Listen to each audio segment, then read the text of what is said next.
जब हम गए तो हमें लग रहा था कि ये सारा स्क्रिप्टेड होगा या फिर क्या होगा क्या नहीं होगा, बहुत सारे डाउट्स थे।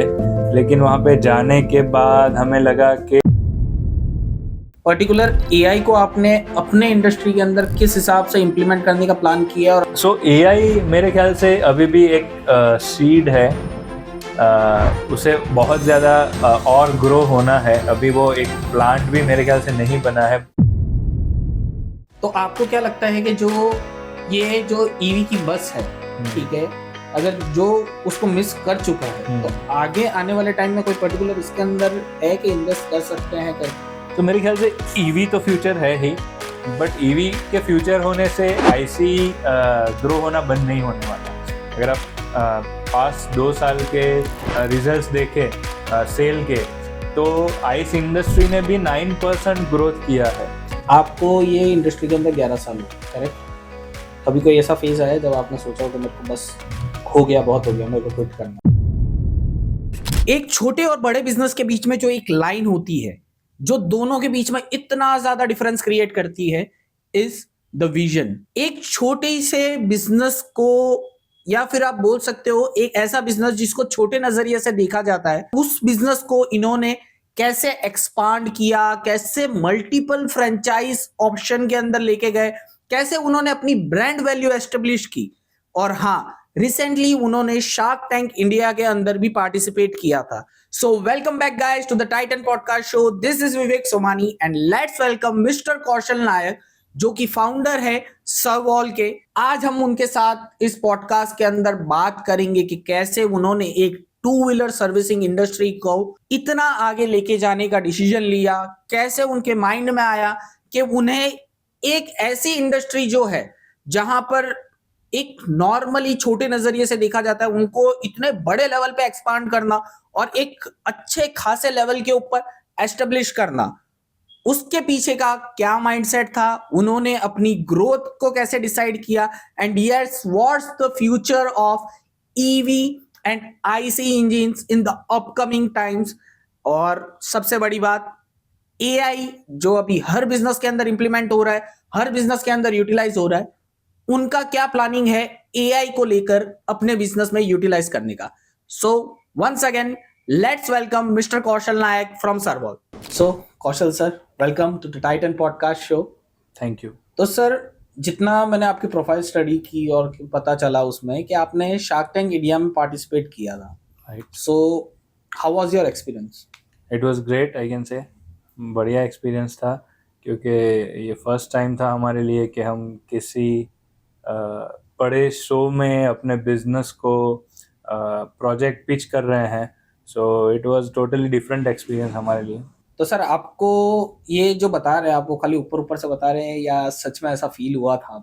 सच बताऊं तो जब हम गए तो हमें लग रहा था कि ये सारा स्क्रिप्टेड होगा या फिर क्या होगा क्या नहीं होगा, बहुत सारे डाउट्स थे। लेकिन वहाँ पे जाने के बाद हमें लगा कि शायद हमारे एंड से तो वो स्क्रिप्टेड नहीं था, उनके एंड से हम नहीं बता सकते। बट हाँ, काफ़ी चीज़ें नई थी, काफ़ी कुछ सीखने को मिला, काफ़ी कुछ बुरी चीज़ें भी हुई, ओवर ड्रामा या फिर वैसी कंट्रोवर्सी क्रिएट करने की ट्रायल। तो ऐसा क्या हुआ जो आप बोल रहे हो कि थोड़ी बहुत, जैसे आपने बताया, जिस हिसाब से आप बता रहे हैं उस हिसाब से थोड़ी बहुत ऐसा लग रहा है कि बुरी मेमोरीज भी है, ठीक है? तो ऐसा क्या हुआ कि आपको वो वैसा हर्टफुल जैसा हुआ? तो वैसे हर्टफुल तो नहीं कह सकते, बट हाँ ऑफ कोर्स कई बार हमें ऐसा लगा कि शायद कुछ चीज़ों पे ओवर रिएक्ट किया जा रहा है, कुछ चीज़ों को डेलिबरेटली समझने की कोशिश नहीं की जा रही। तो हमें लगा कि शायद कुछ उनके एंड से स्टडी में प्रॉब्लम हो सकता है या फिर कुछ प्री डिसाइडेड हो सकता है। ओके। तो ओवरऑल जब आपने शार्क टैंक में पार्टिसिपेट किया था, वहां से आपने फंडिंग के लिए अप्लाई किया था, हालांकि आपको फंडिंग नहीं मिली थी। सो आपको क्या लगता है उसके पीछे का क्या कारण हो सकता है कि आपने जो अप्लाई किया था वहां पर वो सक्सेसफुली नहीं हो पाया और आपको जो फंडिंग चाहिए थी वो आपको नहीं मिल पाई? So basically, let me be very clear. We were funded before Shark Tank. तो Shark Tank में जाना was the reason behind going to the Shark Tank was not कि हमें funding चाहिए था, we were there for the exposure के एक main stream media पे कोई शो टेलीकास्ट किया जा रहा है, इतने सारे लोग उसको देख रहे हैं, तो एक ब्रांड को जो प्राइम टाइम में 20 मिनट्स मिल रहे हैं आपको अपनी ब्रांड को प्रेजेंट करने के लिए, हम उसके लिए वहाँ पे थे। रही बात फंडिंग की, तो ऑफ कोर्स हमें डील नहीं मिली थी, वी वर फंडेड पहले से ही। ओके सर, जिस हिसाब से आपने बोला कि आप वहां पर एक्सपोजर के लिए गए थे, करेक्ट? राइट। तो वैसे देखा जाए तो हर इंडस्ट्री अभी एक चीज के एक्सपोजर में बहुत ज्यादा आ रही है, एआई। या तो अगर मैं सरवॉल की बात करने जाऊं तो पर्टिकुलर एआई को आपने अपने इंडस्ट्री के अंदर किस हिसाब से इम्प्लीमेंट करने का प्लान किया है, और आपका क्या आगे फोरकास्टिंग है कि आप उसको किस वे में इम्प्लीमेंट करके लोगों को जो हेल्प चाहिए, लोगों को जो सर्विस प्रोवाइड होनी चाहिए, वो चीज आप दे सके? सो एक ऐसा है कि हमारा जो सर्विस इंडस्ट्री है, कोई भी ऑटोमोटिव सर्विस इंडस्ट्री, ये काफ़ी ज़्यादा स्किल मैन पावर पे रिलाई करता है, काफ़ी सारा स्किल पे रिलाई करता है, और उसके साथ साथ कुछ बेसिक इंजीनियरिंग फंडामेंटल्स भी होते हैं जिसको आपको फॉलो करना होता है। हर एक रिपेयर मेंटेनेंस केस एक डिफरेंट स्टोरी होता है। So how Servall is doing that, we are building our own AI platform, जहाँ पे हम ये जो भी ग्राउंड लेवल टेक्नीशियंस हैं उनके लिए एक डायग्नोस्टिक टूल बना रहे हैं, जिसकी यूज से उनके लिए व्हीकल के प्रॉब्लम को डायग्नोस करना, आइडेंटिफाई करना और उसके बाद उसको रिपेयर करना और भी इजी हो जाएगा। सो हमने ये टूल रेडी करना स्टार्ट कर दिया है, and we are working on it right now. तो सर ये आपने ओवरऑल इंडस्ट्री का जो बताया वो ठीक है, बट आई एम ट्राइंग कि मुझे ये जानना है कि आपने जो पर्टिकुलर टूल जनरेट कर रहे हो, आप जो डेवलप कर रहे हो, ठीक है, how that will help the traditional workers. Traditionally जितना मुझे देखा गया है, और जो इतना मैं भी, अब नॉर्मली क्या होता है, हर बंदा जब डील करने जाता है वो एक ट्रेडिशनल वर्कर के साथ ही डील करने जाता है कि एक गैरेज के अंदर हम हमारी 2 व्हीलर देने जाए या 4 व्हीलर देने जाए, जो भी ऑटोमोटिव व्हीकल है हम देने जा रहे हैं, तो हम एक ट्रेडिशनल वर्कर के साथ डील कर रहे हैं। बट आप जो टेक्नोलॉजी ला रहे हो, it's a totally different thing. तो उन लोगों को समझाना और उन लोगों को ट्रेन करना, वो आप किस हिसाब से करोगे? सो बेसिकली जिस मॉडल पे यानी कि एआई पे जो हम काम कर रहे हैं, एआई ने खुद ही उसे यूज़ करना बहुत ही इजी बना दिया है। जो बंदा उसे टेक्स्ट फॉर्म में यूज़ करना चाहे वो टेक्स्ट फॉर्म में यूज़ कर सकता है, आप वॉइस इंटरेक्शन भी यूज़ कर सकते हैं। तो किसी भी बंदे के लिए यूजेबिलिटी या यूजेज ईजी करना एआई की मदद से बहुत ईजी हो गया है। हम ऐसा मॉडल डेवलप कर रहे हैं कि फॉर एग्जांपल किसी वर्कशॉप के अंदर कोई व्हीकल में प्रॉब्लम है, तो बंदा अपने मोबाइल एप्लीकेशन पे जो हमारा टूल होगा उसको यूज़ कर पाएगा, उससे चैट कर पाएगा, और स्टेप बाय स्टेप उसे वहाँ पे गाइड किया जाएगा कि पर्टिकुलर प्रॉब्लम को कैसे सॉल्व करना है। उसके लिए जो पिक्चर्स, डायग्राम, वीडियोस, रेफरेंस चाहिए वो भी वहाँ पे अवेलेबल रहेंगे, ताकि उसको और ईजी रहे ये सब चीज़ों को यूज़ करना और उससे अपना सॉल्यूशन निकालना। ओके, मतलब मुझे जितना समझ में आ रहा है, it's kind of a module जहां पर एक पर्टिकुलर पर्सन को कोई भी अगर गाड़ी में दिक्कत है, वो वहां पर पूरी की पूरी क्वेरी जनरेट करके वहां से जान सकता है कि किस हिसाब से वो पर्टिकुलर इशू को सॉल्व करना है, करेक्ट? 100%, या। तो सर अभी टेक्नोलॉजी की बात हो रही है, तो टेक्नोलॉजी के अंदर आपको नहीं लगता है कि जो बिग इंडस्ट्री जायंट्स हैं, जो टेक्नोलॉजी के अंदर बहुत ज्यादा इन्वॉल्व है, उनके साथ आप सामने इन कंपटीशन खड़े हो रहे हो, तो आपको चैलेंज फेस नहीं हो रहा है कुछ? अगर आप ऑटोमोटिव प्लेयर्स की बात कर रहे हैं तो I don't think we are challenging them. मेरे ख्याल से हम एक ब्रिज बनने की ट्राई कर रहे हैं। तो ये सारी टेक्नोलॉजीज वगैरह पे ये कंपनीज भी काम कर रही होंगी, but they are more specific on their own products. उनके खुद के मॉडल्स या उनके प्रोडक्ट के प्रमोशन पे वो लोग ज़्यादा काम कर रहे हैं। हम जो काम कर रहे हैं, एक जेनरिक प्रोडक्ट डेवलप कर रहे हैं जो किसी भी ब्रांड के साथ आप यूज़ कर सकते हैं, और किसी भी ब्रांड के व्हीकल्स को आप उसके अंदर डायग्नोस या रिपेयर उसको करवा पाएंगे। तो सर आपकी जब वेबसाइट मैंने चेक की थी, उसके ऊपर जब मैं स्टडी कर रहा था, तो एक पर्टिकुलर चीज़ जो मुझे ज़्यादा नोटिसेबल में आई कि कोई भी पर्टिकुलर बिजनेस होता है वो सिंगल कैटेगरी में डील करता है, आप मल्टीपल सेगमेंट्स में डील कर रहे हो। तो आपको नहीं लग रहा है कि कहीं ना कहीं आपका जो बिजनेस है वो डाइल्यूशन में जा रहा है? कि आप स्पेयर पार्ट्स के अंदर भी हैं, आप एआई भी डेवलप कर रहे हैं, आप सर्विसिंग भी प्रोवाइड कर रहे हैं, तो कहीं ना कहीं आपके माइंड में ये नहीं आता कि बहुत ज़्यादा कंफ्यूजिंग हो जाता है कि मैं इतने सारी चीज़ें, इतने सारे सेगमेंटेशन में वर्क कर रहा हूँ, तो किस हिसाब से मैं इसके साथ डील करूंगा और किस हिसाब से मैं इसको लेके जाऊंगा? तो एज ए आउटसाइडर आपकी सोच मैं कहूँगा कि एकदम सही है। हालांकि जब हम शार्क टैंक में गए थे तो अनुपम और अमन का भी यही डाउट था, जिसकी वजह से शायद हमें उनका ऑफर नहीं मिला। बट एक चीज़ बहुत ही क्लियर है कि अगर आप ऑटोमोटिव मेंटेनेंस में हैं तो spare part is an integration. ये एक different vertical, different business vertical नहीं है। वैसे ही एआई और ट्रेनिंग, इट्स एन इंटीग्रेशन। आप उसके बिना, ट्रेनिंग के फाउंडेशन के बिना किसी भी मैन पावर को स्किल नहीं बना पाओगे। स्किल मैन पावर अगर व्हीकल पे कोई भी रिपेयर मेंटेनेंस का जॉब करेगा तो विदाउट स्पेयर पार्ट वो कर नहीं पाएगा।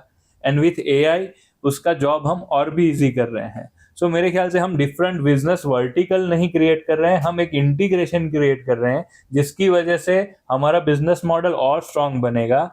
हो सकता है हमें डिफरेंट वर्टिकल से रेवेन्यू स्ट्रीम आना स्टार्ट हो जाए, but the core purpose is to integrate, to build an ecosystem. तो अभी सर जैसे आप इंटीग्रेशन की बात ही हो रही है, तो इंटीग्रेशन के ऊपर एआई के साथ साथ एक और बहुत पॉपुलर चीज अभी जो मार्केट में ट्रेंड में है, ठीक है, वो इंटीग्रेट हो रही है, दैट्स ईवी। ठीक है, अब जितना मार्केट के अंदर अभी ईवी का हाल है, उसके अंदर फॉर एग्जांपल अगर मैं बोलने जाऊं, ओला का शोरूम, ठीक है, ओला के सर्विस सेंटर, अभी जहां पर रीजनली हम हैं वहां पर इतने ओला के शोरूम और इतने सर्विस सेंटर होने के बाद आज की डेट में सिर्फ एक ओला का सर्विस सेंटर बचा है, और वो भी बोला जा रहा है कि कब बंद हो जाएगा पता नहीं। तो आपको क्या लग रहा है कि ईवी का फ्यूचर आने वाला कैसा हो सकता है? ईवी का फ्यूचर तो बहुत ब्राइट है। मैं ओला के बारे में कमेंट नहीं करना चाहूँगा, बट हाँ, ओला एक बहुत ही डिफरेंट बिजनेस मॉडल और एक बहुत ही डिफरेंट विजन के साथ ये कंपनी फाउंड हुआ था। We have to salute the vision, but of course execution में बहुत बड़ा प्रॉब्लम था। उन्होंने पूरा कंट्रोल अपने पास रखने की सोच के जो कस्टमर सर्विस प्रॉमिस किया, शायद वो व्हीकल को डेप्लॉय करने में, सेल करने में तो सक्सेसफुल भी रहे, but on the part of technical training, skill, man power availability, workshop capacity building, वो सारी चीज़ों में शायद आपने देखा है उनका सक्सेस रेशियो क्या है, और उसी की वजह से वो लोग फेस कर रहे हैं जो फेस कर रहे हैं। सो मेरे ख्याल से ओला के बारे में कमेंट करना सही नहीं होगा, but EVs future is bright. अच्छे मॉडल्स, अच्छे ब्रांड्स भी आ रहे हैं और they are performing very well in the market. जो कंपनीज थी ओला के पहले वाली, उसमें से ज़्यादातर कंपनियों ने अपना ऑपरेशन बंद कर दिया है due to many reasons. So अभी जो कंपनी बची है, I think they are the one who will survive for the longer period of time. तो काइंड ऑफ अगर जैसे जो कंपनीज में अगर बंद का जो है पर्टिकुलर बंद हो चुकी है, ऑपरेशंस बंद कर दिए, तो अगर उनका नाम लेने जाए तो ऐसी कौन सी कंपनीज है जो अभी बंद हो चुकी है? सो जब गवर्नमेंट ने ईवी पुश स्टार्ट किया था, तब बहुत सारे लोकल प्लेयर्स, मतलब मैं शायद सारे नाम नहीं जानता और मैं कोई बड़ा नाम इधर कोट नहीं करूँगा, कुछ ने कुछ टाइम तक ऑपरेशन अपने होल्ड किए थे, जैसे कि हीरो इलेक्ट्रिक है, एम्पियर मोटर्स है, लोहिया मोटर्स हैं, जॉय इलेक्ट्रिक है। बहुत सारी कंपनियों ने कुछ टाइम तक ऑपरेशन होल्ड किया था, कुछ ने बाउंस बैक किया, कुछ ने बंद कर दिया। बट जब गवर्नमेंट ने इलेक्ट्रिक व्हीकल पुश स्टार्ट किया था, तब बहुत सारी लोकल कंपनीज, लोकल इंपोर्टर्स, जिसको चाइना का रास्ता मालूम था और परचेस कैपेसिटी थी उनके पास, तो उन्होंने वहाँ पे जाके व्हीकल परचेस किए, यहाँ पे असेंबल करके सेल किए, बट सर्विस का नॉलेज ना होने की वजह से उनके ब्रांड सर्वाइव नहीं कर पाए। कुछ समय बाद गवर्नमेंट ने इंडिजीनियस प्रोडक्ट पे बहुत ज़्यादा फोकस किया कि आपके व्हीकल के 70-80% पार्ट इंडिया में ही मैन्युफैक्चर होने चाहिए। तो जो चाइना का रास्ता जिसको पता था, उनका रास्ता वो बंद हो गया और उनकी कंपनियां वैसे ही बंद हो गई। और जिसने थोड़ा सा R&D में इन्वेस्ट किया था या इन्वेस्ट करना चाहते थे, वो कंपनियां आज भी चल रही है। तो सर एज पर R&D जो बात की आपने, तो सर्वोल जो R&D करता है, उसके हिसाब से आपको क्या लग रहा है कि आने वाले टाइम में ऑटोमोटिव का जो फ्यूचर है वो क्या है? ये क्वेश्चन बहुत ही मेरे ख्याल से कॉम्प्लेक्स है, but still only and only automotive की बात करूं, ट्रांसपोर्ट को हटा के, तो ईवी आ रहा है, आ चुका है, अच्छी तरीके से एस्टेब्लिश हो चुका है। 5-10% market ratio day by day grow हो रहा है। अल्टरनेटिव फ्यूल्स पे फोकस बढ़ रहा है। गवर्नमेंट E20 लेके आ चुकी है ऑलरेडी। BS6 पे बहुत ज़्यादा फोकस करके उस पर भी इवोल्यूशन आ गया है। आने वाले समय में और भी उस पर और स्ट्रिक्ट नॉर्म्स आने वाले हैं। तो मेरे ख्याल से गवर्नमेंट का जो जीरो कार्बन पॉलिसी है, जो उनको 2070 तक अचीव करना है, मेरे ख्याल से government is very serious about it.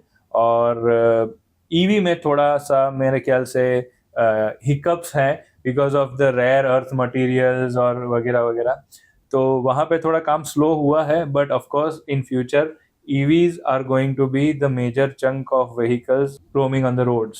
दो सेगमेंट हैं गाड़ी में, इलेक्ट्रिक एंड नॉर्मल जो पेट्रोल व्हीकल्स आती है वो। अगर दोनों सेगमेंटेशन के बीच में अगर सर्विस की बात की जाए, which one is more challenging?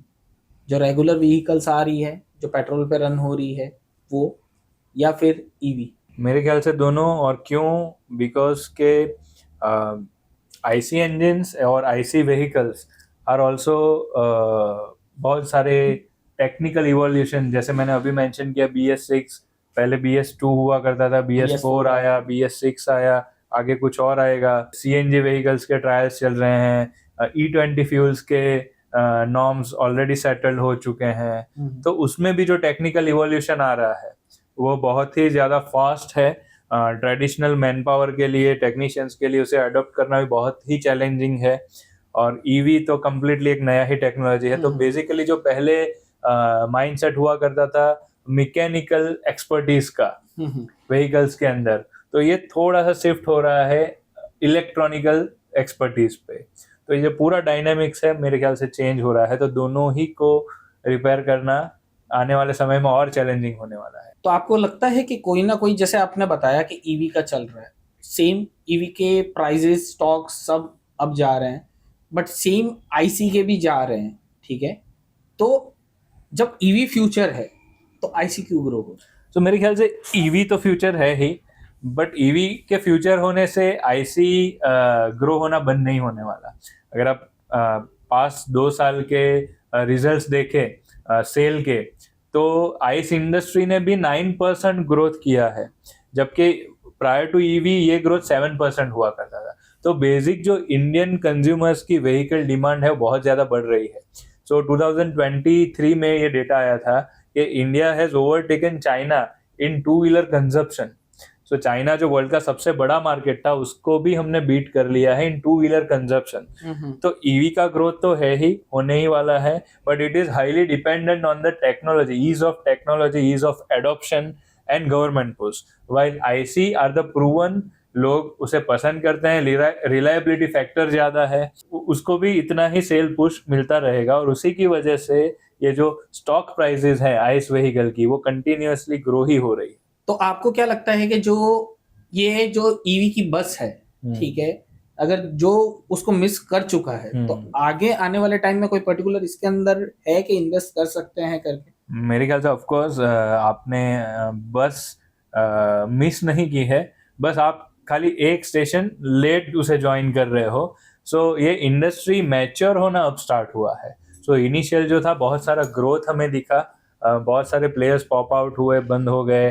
Technology में बहुत सारा चाइना डिपेंडेंस था, अभी इंडियन टेक्नोलॉजी डेवलप हो रही है।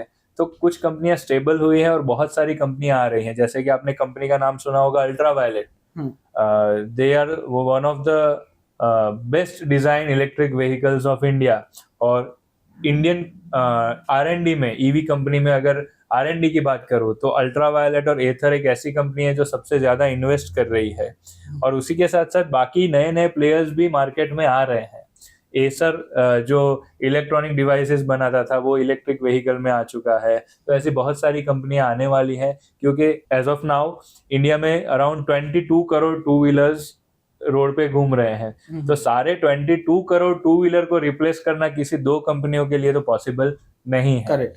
तो अभी भी फ्यूचर बहुत ब्राइट है और आप बेशक ईवी इंडस्ट्री में भी इन्वेस्टमेंट अभी भी कर सकते हैं। सेम अगर एआई की बात की जाए तो सो एआई मेरे ख्याल से अभी भी एक सीड है, उसे बहुत ज़्यादा और ग्रो होना है। अभी वो एक प्लांट भी मेरे ख्याल से नहीं बना है। इंडस्ट्री एलएलएम मॉडल्स के आ जाने की वजह से, हमें जनरेटिव एआई के आ जाने की वजह से अभी भी हमें लग रहा है कि बहुत सारा डेवलपमेंट हो चुका है, बट उसके साथ साथ इंटीग्रेशंस और बहुत सारे ऐसे मॉडल्स शायद आएंगे फ्यूचर में। तो ये जो ह्यूमन बीइंग है उसका लाइफस्टाइल बहुत ही ज़्यादा एआई ड्रिवन होने वाला है। और ये इंडस्ट्री में भी मेरे ख्याल से ईवी से भी शायद कई गुना ज़्यादा स्कोप है, क्योंकि ईवी में फिर भी आपको बाउंड्रीज रेगुलेशंस लगेंगे। एआई स्टिल वाइड ओपन, आप पूरे वर्ल्ड में उसका यूज़ कहीं पे भी बैठ के कर सकते हैं, क्योंकि टेक है, इजीली एक्सेसिबल है। So AI is very raw, उसको आगे बहुत ग्रो होना है, और this is the right time I think to invest in such startups. तो आपको क्या लगता है जो फ्यूचरिस्टिक मूवीज बनती है, ठीक है, जो काफी फ्यूचरिस्टिक वे में दिखाते थे कि ड्राइवर अंदर बैठे हैं, Right. उनको कुछ करने की जरूरत नहीं है, Right. तो आपको लगता है कि कहीं ना कहीं आगे आने वाले फ्यूचर के अंदर वो चीज पॉसिबिलिटीज है कि ड्राइवर की नीड नहीं है, आप जिस गाड़ी में बैठो कमांड दो और वो आपको अपनी लोकेशन के ऊपर ड्रॉप करेगा, या फिर आपको जहां पे भी जाना है वो लॉन्ग ट्रैवल हो गया या डिस्टेंस कवर अप करना हो गया उसमें हेल्प करेगा? मेरे ख्याल से शायद स्काईफाई मूवी में जो देखा था उससे भी ज़्यादा होगा। शायद हमने कम देखा हुआ है, बट हाँ, कितना टाइमलाइन होगा नहीं बता सकते। कुछ 2-3 टेक्नोलॉजी के या फिर रिसर्च के मैं नाम लूँगा। एक इलॉन मस्क का स्टार्टअप न्यूरालिंक अपने ब्रेन वेव्स को मेजर करके उसको मैसेजिंग और उसको कंट्रोल करने के दिशा में आगे बढ़ रहा है। उसी के साथ साथ मैं स्टार्टअप का नाम तो रिकॉल नहीं कर पा रहा हूँ, बट हमारे ही इंडिया में गुड़गांव सेक्टर में, दिल्ली गुड़गांव सेक्टर में ड्रोन डिलीवरी स्टार्ट हो चुकी है। ओके। सो वहाँ पे स्टार्टअप्स होम डिलीवरी ड्रोन से कर रहे हैं। उसी के साथ साथ मैंने कुछ ही दिन पहले एक और चीज़ देखी थी, एआई पिन। सो एक गैजेट है जिसको आपको या तो गले में एज अ पेंडेंट लटकाना है या हाथ में ब्रेसलेट की तरह भी पहन सकते हैं। वो आपकी सारी बातें सुनता रहेगा, आपको रिमाइंडर्स देता रहेगा, जो भी आपने बोला उसको खुद ही समझ के वॉइस रिकॉर्ड होगा, आपको एडवाइस मिलेगी वहाँ से। तो ये तो जस्ट एक शुरुआत है। शायद स्काईफाई मूवीज के बहुत आगे हम बढ़ जाएं तो एक बड़ा वो नहीं होगा। तो आपके हिसाब से अभी आपकी जो पर्टिकुलर कंपनी है सर्वर, उसके अगर मैं विजन मिशन की बात करने जाऊं और फ्यूचर प्लान की बात करने जाऊं, तो आपका पर्टिकुलर क्या है वहाँ पे? So our vision, of course, is to be the first choice for the two-wheeler users. हमने शुरुआत हालांकि टू व्हीलर सर्विस से की है, बट फ्यूचर में हमारा प्लानिंग है हमारा एक ऐसा मॉड्यूल हो कि हम सारी इंडस्ट्री के सारे बड़े प्लेयर्स को एक ही प्लेटफॉर्म पे लेके आ पाए। सारे जो वर्कशॉप्स हों वो ऑथोराइज बाय ऑल OEMs हो, ताकि हमारे यहाँ पे होने वाला काम सब रिलाई करें, सारे ब्रांड्स भी रिलाई करें, और ये सब हम टेक्नोलॉजी के मैक्सिमम यूजेज की वजह से करें, ताकि ह्यूमन डिपेंडेंसी जो है अभी इस इंडस्ट्री का उसको कम से कम लेवल पे लाया जा सके। तो आपने जो ह्यूमन डिपेंडेंसी की बात की, ठीक है, अभी जैसे जैसे एआई आ रहा है लोगों को तो ऐसे ही डर लग रहा है कि हमारी जॉब जाने वाली है, ठीक है, सब एआई कर लेगा। तो कहीं ना कहीं उनके ये चीज का नहीं होगा कि भाई जो ह्यूमन डिपेंडेंसी एक सर्विस सेक्टर में बची है, जहाँ पे रिपेयरिंग करनी है या फिर गाड़ियों को पूरा का पूरा सॉल्यूशन प्रोवाइड करना है, वो भी पूरा का पूरा ह्यूमन डिपेंडेंसी खत्म हो जाएगी और उनका जो लाइवलीहुड है जहाँ से वो कमा रहे वो खत्म हो जाएगा। That is where the catch comes. तो हम काफ़ी 4-5 महीने से ये देख रहे हैं कि हमारे जो फ्रेंचाइजी प्रोस्पेक्ट हैं, जिनको हमारी ब्रांड में फ्रेंचाइजी ओपन करने में इंटरेस्ट है, वहाँ पे हमें आईटी में काम करने वाले लोगों की बहुत सारी इंक्वायरीज आ रही है, because they want to switch. उनको पता चल चुका है कि शायद एआई उनकी जॉब खा जाएगा, और ऑटोमोबाइल सर्विसिंग ही एक ऐसी चीज है जहाँ पे एआई इतनी जल्दी पेनिट्रेट नहीं कर पाएगा। तो हमने बहुत सारी इंक्वायरीज ऐसी हैंडल की है, और फ्यूचर में भी हमारे काफ़ी सारे वर्कशॉप ऐसे होंगे जिसके फ्रेंचाइज ओनर्स जो हैं वो पास में आईटी सेक्टर में ही काम कर रहे थे। तो सर फ्रेंचाइजी की बात की जाए और आपने बोला कि मेजर ऑफ जो है वो आईटी ऑनर्स है, ठीक है, होंगे। अभी आपके पास जिस हिसाब से आ रही है, आई थिंक कि आप जो बता रहे हो कि आईटी की जितने भी सेक्टर्स में जो है वही सबसे ज्यादा इंक्वायरी कर रहे होंगे, ठीक है। तो अगर मैं फ्रेंचाइजी की बात करने जाऊं तो कहीं ना कोई ऐसा एक्सपीरियंस रहा है जहाँ पे आपने फ्रेंचाइजी दी हो लेकिन आपको रिग्रेट हुआ हो कि मेरे को नहीं करना चाहिए था या नहीं देना चाहिए था? तो एक इंसिडेंट है हुआ था मेरे साथ। हमने तभी नया नया ही फ्रेंचाइजी पार्टनर्स बनाना स्टार्ट किया था और शायद मेरी तीसरी या चौथी फ्रेंचाइजी इंक्वायरी होगी। Guy was very good initially, हमें लगा कि he is highly qualified and educated और सेंस भी था उसमें।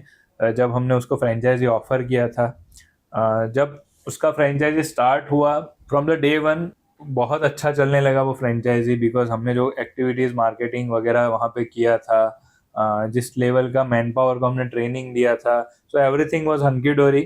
After a month of business बंदे ने हमसे एकदम डिस्कनेक्ट बना लिया। कॉल पे रिटर्न कम्युनिकेशन ज़ीरो। हमें लगा कि कुछ गड़बड़ है, हमने जाके चेक किया, बिजनेस अच्छा चल रहा है। देन आफ्टर मीटिंग हिम हमें पता चला कि सब कुछ अच्छा चल रहा है, तो उसे लग रहा है कि it is because of him and not because of the brand. तो ऑफकोर्स ये डिसीजन हमने रिग्रेट किया क्योंकि वहाँ पे पॉलिसीज वगैरह फॉलो नहीं हो रही थी। We have to take back our brand name, और आफ्टर टेकिंग इट बैक 1-1.5 महीने के अंदर वो बिजनेस फेल हो गया। So I think one of the initial incident, but उसकी मेमोरी आज भी हमें है।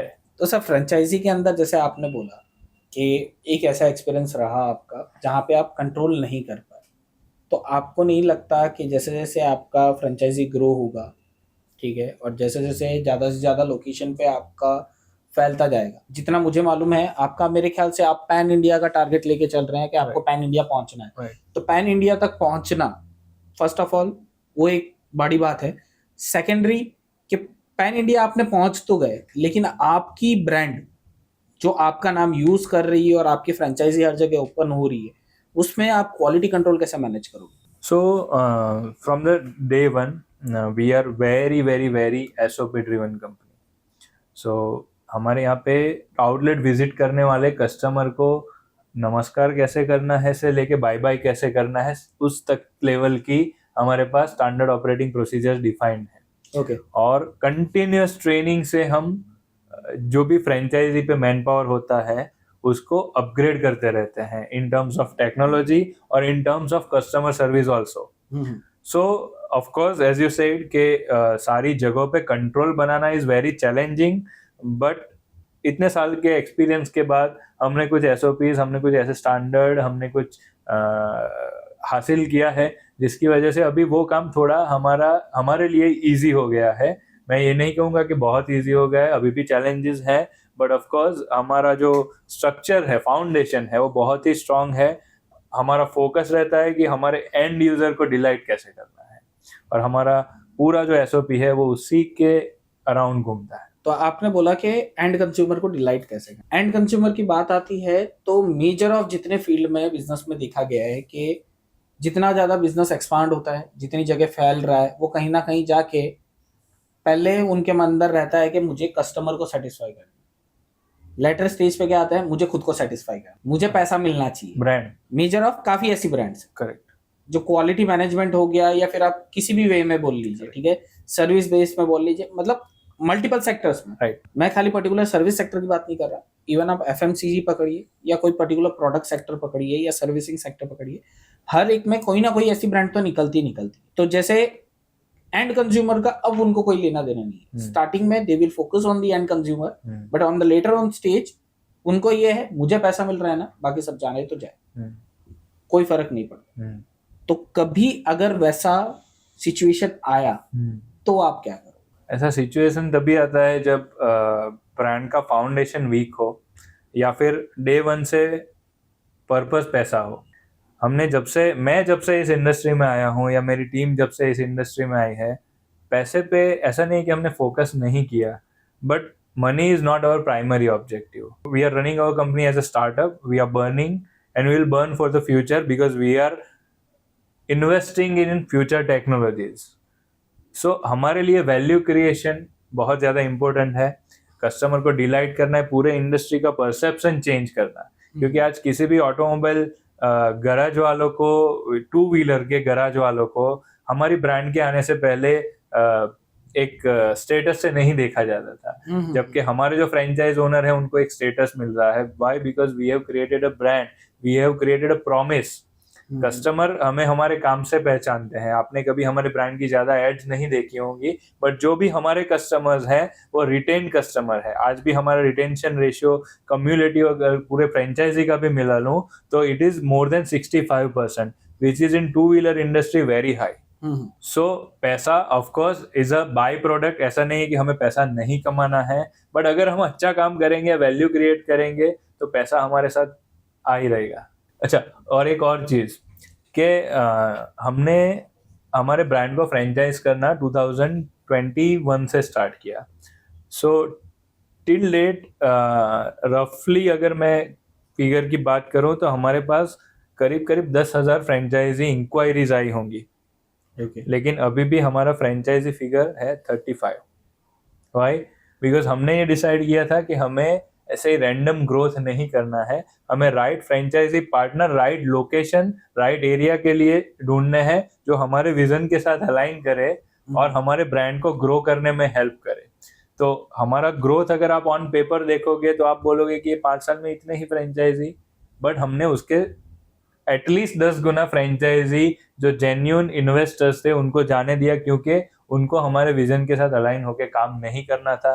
शायद वो मून लाइटिंग के लिए आए थे, शायद वो पैसा इन्वेस्ट करने के लिए आए थे, लेकिन कस्टमर सर्विस उसका मेन फोकस नहीं था।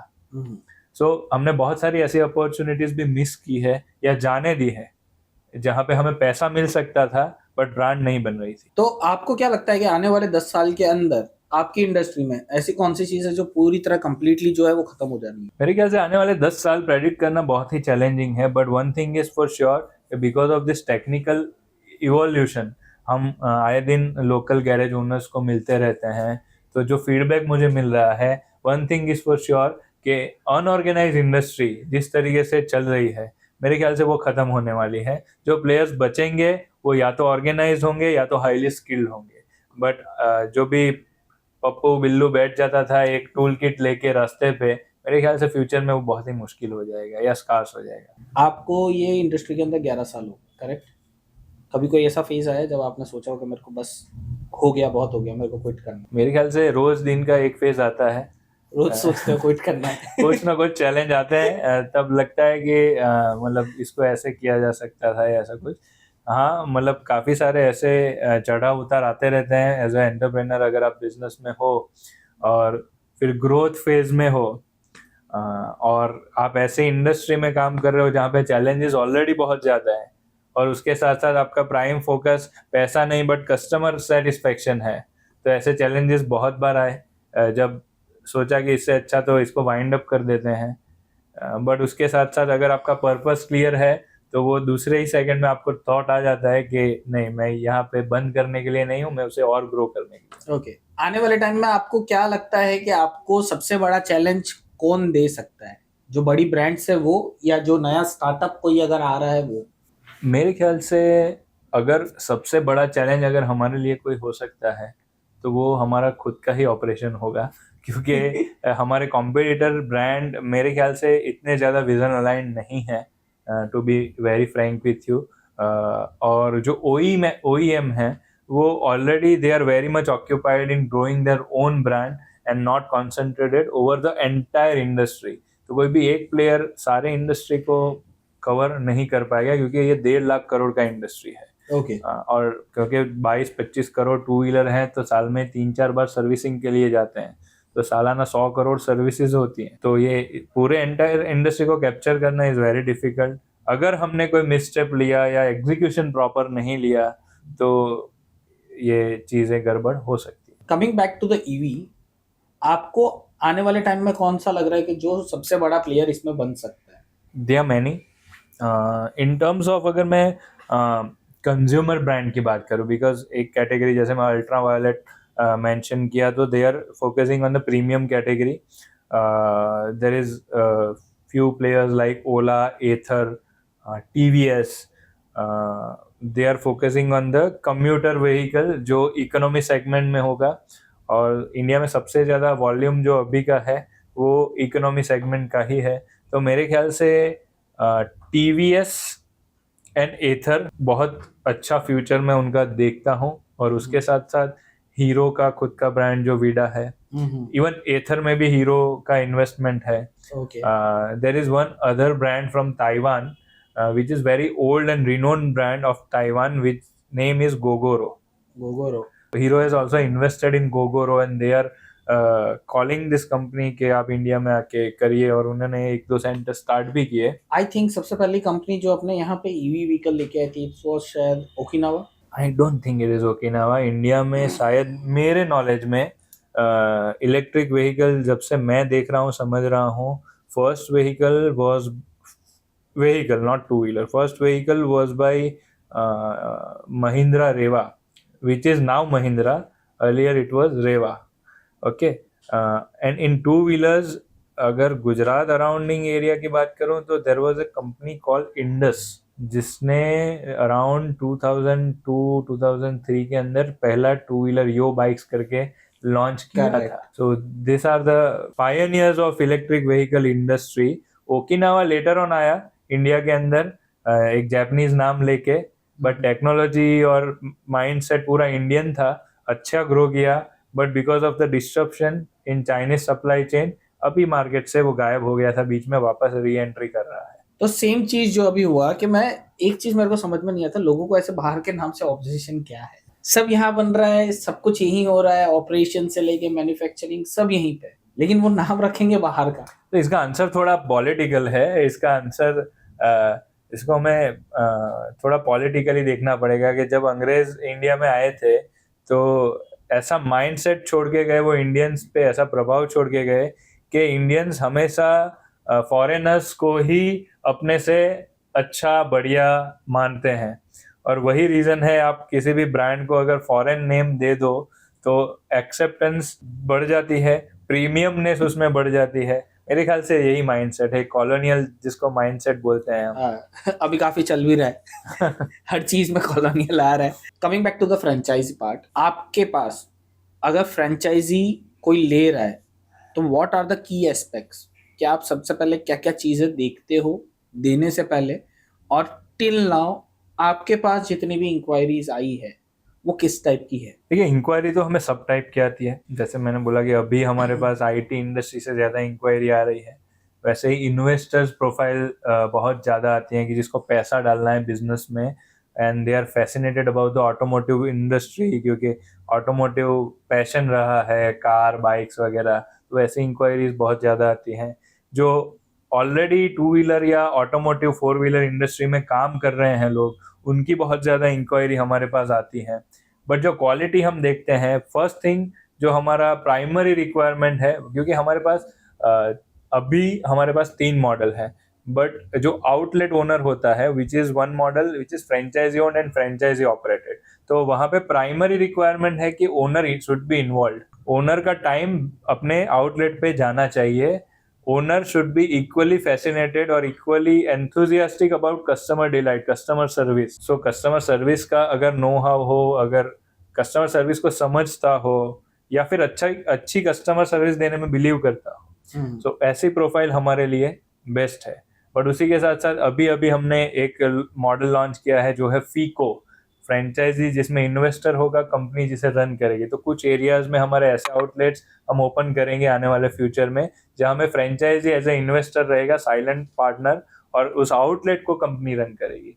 And third model, it is for the region other than Gujarat, which is a master franchise, जहाँ पे आप कुछ बड़े एरिया के लिए हमारे ब्रांड के राइट्स ले सकते हैं और अपने अंडर अपने सब फ्रेंचाइजीज यानी कि पार्टनर्स क्रिएट कर सकते हैं. मतलब काइंड ऑफ ये हो गया कि एक आपने सुपर डिस्ट्रीब्यूटर रख लिया है, उसके बाद वो डिस्ट्रीब्यूशन जो है बाकी डिस्ट्रीब्यूटर के पास गया, फिर होलसेलर, फिर रिटेलर, वो अकॉर्डिंग आपकी चेन रेडी कर रहे हैं. राइट. सो एक लोकल पॉइंट ऑफ कांटेक्ट होगा, ब्रांड अपना शो यहाँ से ही रन करेगा, एसओपी सारे ब्रांड प्रोवाइड करेगा, सपोर्ट ब्रांड प्रोवाइड करेगा, पूरा फ्रेंचाइज एग्रीमेंट होगा वो ब्रांड के साथ होगा, बट उस एरिया में वो लीडर होगा या मॉनिटर होगा कैसे. तो आपने जो बोला कि मास्टर फ्रेंचाइजी आप प्रोवाइड कर रहे हो, तो अगर मास्टर फ्रेंचाइजी के अंदर बात की जाए तो देखिए, फ्रेंचाइजी वाले को भी बेनिफिट कुछ मिल रहा होगा तो फ्रेंचाइजी ले रहे हैं, but what about the master franchise?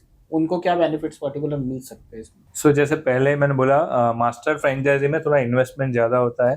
दूसरा, आपका माइंडसेट रिटेल नहीं होलसेल होना चाहिए। मतलब आपका एक आउटलेट, एक सेंटर तो होगा ही जो आपका खुद का होगा, बट उसके अलावा आपको पूरे एरिया को कैटर करना है, तो आपका माइंडसेट उस हिसाब से होना चाहिए। बेनिफिट्स बहुत सारे हैं। अगर आपके अंडर कोई फ्रेंचाइजी पार्टनर आपके रेफरेंस से जुड़ रहा है, आपके अंडर जुड़ रहा है, तो आपको मॉनेटरी बेनिफिट, इनिशियली इंसेंटिव्स मिल रहे हैं।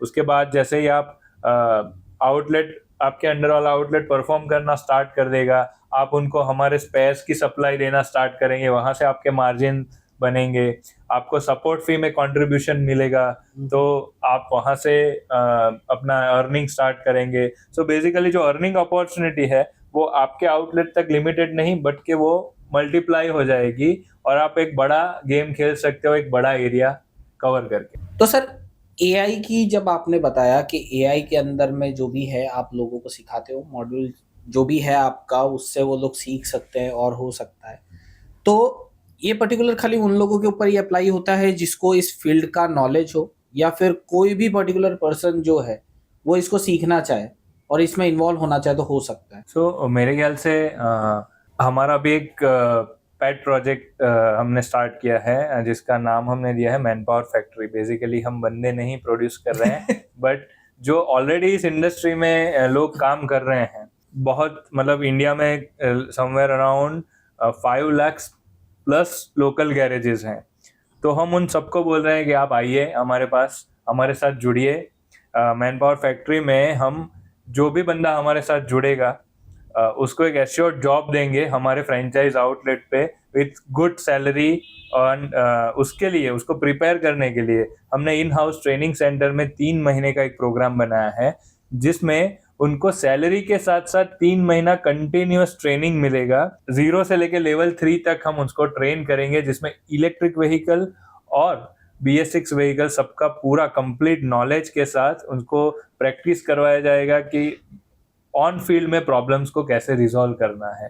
तो अगर कोई भी ऐसा बंदा हो जिससे इस इंडस्ट्री में पैशन हो या फिर इस इंडस्ट्री में आना चाहता हो बट टेक्नोलॉजी की वजह से वो नहीं कर पा रहा, तो उनके लिए हमने ये प्रोजेक्ट डिजाइन किया हुआ है। Okay, so coming back to the Shark Tank में आप गए थे फंडिंग के लिए, सो इन फ्यूचर आपका फिर से कोई प्लान है कि आपको कहीं पे इन्वॉल्व होना है for the funding? Oh yes, before Shark Tank, we raised somewhere around 80 lakh rupees just to validate few things जो अभी हमने कर लिए हैं, and now our company's growth trajectory is running। तो हम चाहते हैं कि हम एक छोटा सा फंडिंग राउंड हम करें जिसमें एक छोटा सा फंड रेज होगा 3-4 करोड़ रुपए का, और जिसके थ्रू हम ये AI और मैन पावर फैक्ट्री वाला प्रोजेक्ट और एग्रेसिवली रन थ्रू करेंगे, ताकि हमारा ब्रांड और जो हमारा इकोसिस्टम है वो और स्ट्रांग हो। तो सर अगर इकोसिस्टम की बात की जाए और इकोसिस्टम चीन की बात की जाए, तो आप थोड़ा सा ये लास्ट में बता पाएंगे कि किस हिसाब से ये पूरा लिंक है करके? So yes, of course. So there are 3 layers, ठीक है। So first layer is tech, जहाँ पे हमारे पास कस्टमर के लिए टेक है। कस्टमर ऑनलाइन हमें इंक्वायरी भेज सकते हैं, अपनी सर्विस बुक करवा सकता है, पिकअप ड्रॉप ब्रेकडाउन फैसिलिटी उसको वहाँ से प्रोवाइड हो जाती है। एक टेक है हमारा बैकएंड में, जहाँ पे वर्कशॉप पे जो ERP system, SOP driven ERP system use करते हैं, ताकि कस्टमर को एक सा एक्सपीरियंस मिले सारे आउटलेट्स पे, जहाँ पे कस्टमर का व्हीकल हिस्ट्री वगैरह भी मेंटेन हो। Second layer is of network, जहाँ पे हमारे फ्रेंचाइजीज हैं जिसका हम नेटवर्क बना रहे हैं, और उसको सपोर्ट करने के लिए, क्वालिटी को इंटैक्ट रखने के लिए हमने हमारा स्पेयर ब्रांड लॉन्च किया है जिसका नाम है Performax. And the last layer, layer 3 is the foundation, जहाँ पे हम ट्रेनिंग सेंटर्स और AI टूल पे फोकस कर रहे हैं, जो ये सारे सिस्टम को सपोर्ट करता रहेगा। तो this is how we are creating an ecosystem. मतलब काइंड ऑफ एक बंदा अगर एंटर हुआ तो एंड तक में पूरा का पूरा जो भी है आपके वहां से या तो सीख के जाएगा या पूरा का पूरा सॉल्यूशन लेके जाएगा। 100%। Correct. So sir thank you for joining us today in this episode. के आपके साथ बात करके काफी अच्छा लगा, काफी कुछ जानने मिला। और 2 व्हीलर जो इंडस्ट्री है, अब मुझे तो नहीं पता कि आपको मुझसे क्या जानने मिला, लेकिन हाँ मुझे बहुत कुछ जानने मिला। So as a last concluding statement, अगर व्यूअर्स को अगर आपको कुछ मैसेज देना हो या कुछ बताना हो तो आप क्या बताना चाहेंगे? तो जो भी आपके व्यूअर्स हैं उनके लिए मेरे पास एक ही मैसेज है, अगर आप भी टू व्हीलर्स या ऑटोमोटिव इंडस्ट्री के प्रति इक्वली पैशनेट हो और आपका और हमारा विजन आपको लग रहा है कि सेम है, अगर आपको भले ही हमारे साथ बिजनेस नहीं करना, बट आप सरवाल की वेबसाइट पे आइए और हमारे साथ जुड़िए, ताकि हम इस विजन के थ्रू पूरे इंडिया के डायनामिक्स, टू व्हीलर सर्विस के डायनामिक्स को चेंज कर सकें। सो thank you sir for joining us today in this episode. Thank you. काफी कुछ बातें हुई, ट्राई करेंगे कि और भी एपिसोड्स ऐसे लेके आए जिसमें लोगों को और बहुत कुछ जानने मिले टू व्हीलर इंडस्ट्री के अंदर, और थोड़ा इन डेप्थ बात करें कि किस हिसाब से और ऐसे कौन से सीक्रेट एस्पेक्ट्स हैं जो ना हमें पता है और ना व्यूअर्स को पता है। So thank you once again for joining us in this episode. So thank you guys for joining us in this episode. अगर आपको ये एपिसोड पसंद आया हो तो एपिसोड को लाइक करना ना भूलें। जो भी आपके फ्रेंड्स है, फैमिलीज है जिनको टू व्हीलर इंडस्ट्री के अंदर इंटरेस्ट हो, आप उनके साथ ये पॉडकास्ट शेयर कर सकते हैं। एंड हाँ, अगर आपको कोई भी क्वेरीज है या पर्टिकुलर सर के लिए कुछ स्पेशल क्वेश्चंस है जो आप क्लियर करना चाहते हैं, तो नीचे कमेंट बॉक्स में जरूर मैसेज ड्रॉप करें। So see you soon in the next episode. Thank you.